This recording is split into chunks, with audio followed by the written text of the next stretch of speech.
This is Behind the Curtain IMO. I'm Betsy Jordan. Welcome.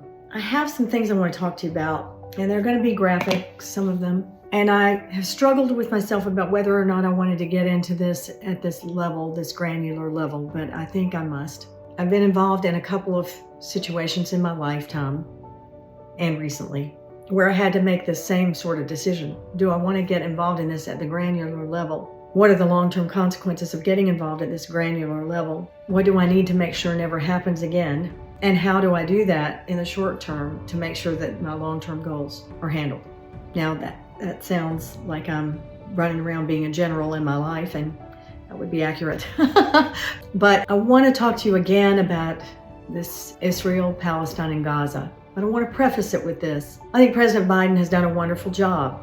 And there are a lot of people who disagree with me about that, but I think he's done a remarkable job of utilizing the resources he has as a person who's been involved his whole lifetime in public service. He has been operating at a very, very high level in his life. He's experienced a lot of personal trauma that he has had to heal from, and it has made him particularly more in touch with his humanity. He has a certain grace about him. He does have a wisdom about him that is born out of all the relationships and all the things he's been through before. He did not think we should be in Iraq or Afghanistan. He never thought so. Never thought we should have been there. And that is consistent throughout his whole record. He doesn't want our boys to be on the ground at war, and we're not.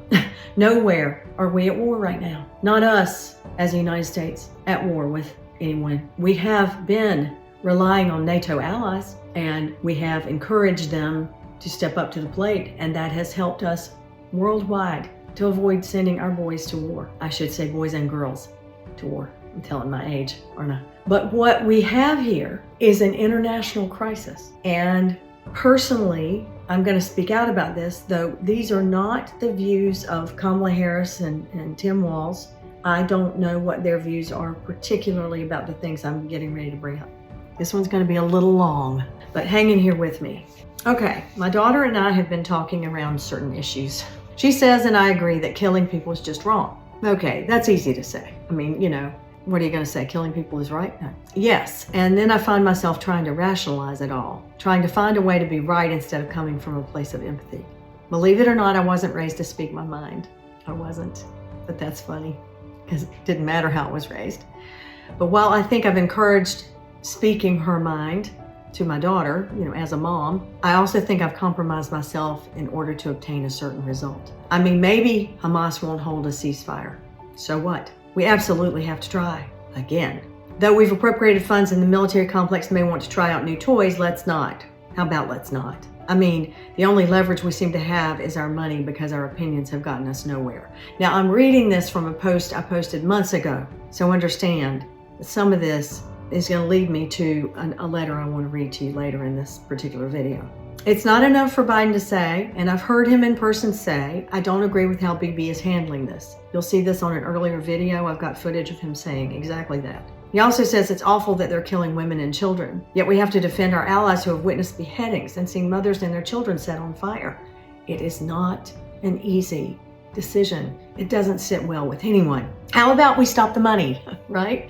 We do a preemptive withhold, start our own version of ceasefire and say no more, right? Well, then you've got Israel being attacked from the north and the south and in the Red Sea.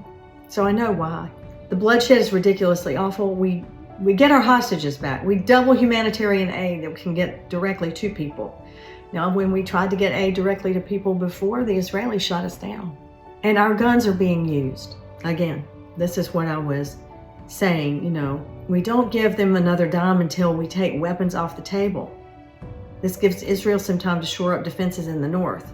And if it all moves rapidly, we may stop the madness. That is, if we can obtain a ceasefire and stop the weaponry and shore up Israeli defenses in the north. Now, again, I'm not a general, but I am very opinionated. It's time to listen to those who will have to clean up this mess. This generation of young leadership was born into a higher level of consciousness. You see it in how they choose to treat their bodies, their souls, their animals, their earth.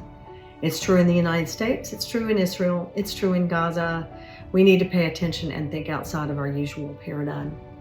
We are stuck and we need to get unstuck. Some behaviors are indefensible, and right now it's the behaviors of those that are in leadership in Israel. I don't know what kind of advice you're getting. President Biden, you know what the right thing to do is, and in this case, it's not to defend Netanyahu, and it is to gain leverage by withholding all of it. So what has been happening is that this has been evolving, and the very thing that I'm asking for is coming to pass. But no matter how much noise Lindsey Graham makes, no how much the military complex rattles your cage, and no matter how much you might want to win a second term. Now, since that time, he stepped aside, so it leaves him free to pursue a direct line to handling this ceasefire and getting Netanyahu to actually be to account to the international community, which he's not been being. This is crisis time, and all of it, every bit of it, does not matter if the world is on fire. And do you know what? We've been talking about a two-state system. Well, maybe we start with the premise that no matter where people live or what side they're on, killing people is wrong. And we do everything we can to stop it. If there's a legacy I'd like to leave, it's that one. The question is, do we have the courage? I ran across this letter. We're at 8 minutes into this video, so this is probably going to be the longest video I've done. And I try to do them short so that you'll pay attention. And so it's not so overwhelming because it's okay. This is Behind the Curtain IMO. Thank you for being here.